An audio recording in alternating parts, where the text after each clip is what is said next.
먼저 우리가 이제 그 경영학의 특성과 이제 발전 과정을 좀 살펴볼 텐데요. 그중에서 이제 경영학의 특성에 대해서 좀 살펴보도록 하겠습니다. 일단 경영학의 그 첫 번째 특성은 그 어떤 학문으로서의 그 이론적인 그 경영학의 그 경영학을 들 수가 있겠습니다.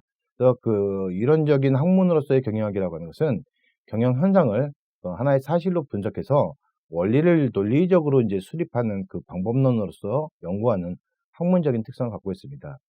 근데 이제 경영학은 실질적으로 이제 기업의 경영 원리를 연구하는 학문이다 보니까 이론적인 특성뿐만 아니라 이제 실제적인 학문으로서의 그 성질이 굉장히 강한데요.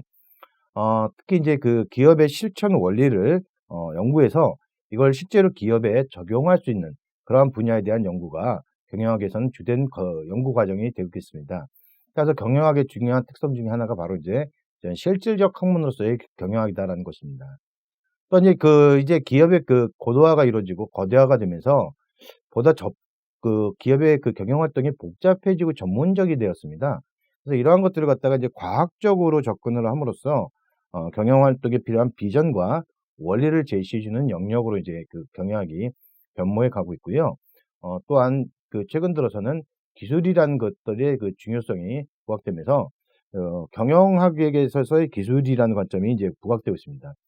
여기서 이제 기술이라고 하는 것은 단순하게 어떤 생산 제품을 만드는 측면에서의 기술이 아니라 경영학을 이제 보다 그 목표를 추구하기 위해서 실천적으로 다뤄야 될 그런 실전적인 쉽게 말하면 처방전이 무엇이냐. 즉 경영학의 테크닉에 관한 부분들이 그 경영학의 주된 관심으로 이제 그 부각되면서 경영학의 이러한 학문적 특성들이 이론적인 경영학, 실질적 경영학, 과학으로서 또 기술 경영으로서의 경영학적인 특성을 가지고 있다고 보시면 되겠습니다.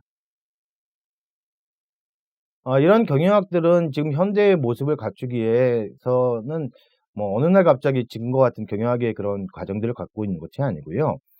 경영학들이 이제 그 지속적으로 이제 발전해 오는 과정 속에서 여러 가지 내용들이 이제 추가되고 가미되었는데, 근데 이제 초에 이제 그 경영학이 그 태동이 되던 1900년대 초반에는 그 테일러의 과학적 관리법을 그 중심으로 한 이제 과학적 관리법이라는 그 고전적 경영학들이 이제 태동되기 시작했어요.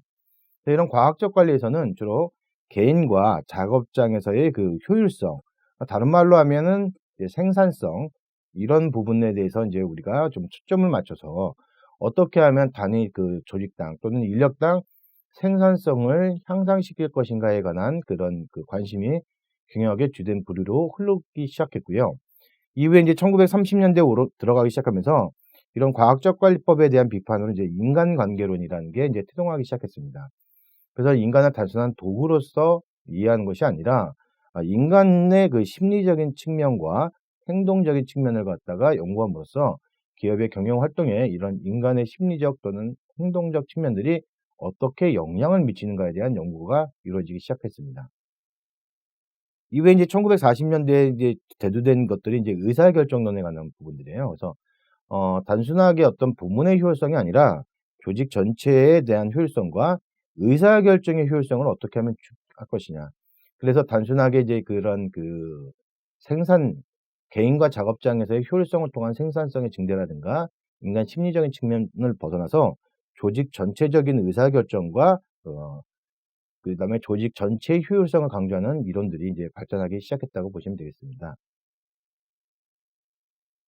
자, 이후에 인제 1970년대부터 이제 그 기업의 경영 환경이 그 무한 경쟁에 놓이게 되고 또 그 세계적인 경제 공황에 오면서 경영 환경이 급변하게 되면서 이 상황에 대응을 하는 기업과 그렇지 못한 기업들의 그 생존의 차이가 발생하는 것들을 통해서 절대적인 경영학적인 논리들이 존재하는 것이 아니라 기업이 처한 상황에 따라서 이 상황에 따라 어떻게 대응해야 될 것이냐가 달라진다라는 그러한 경영 이론들이 부각되기 시작했고요.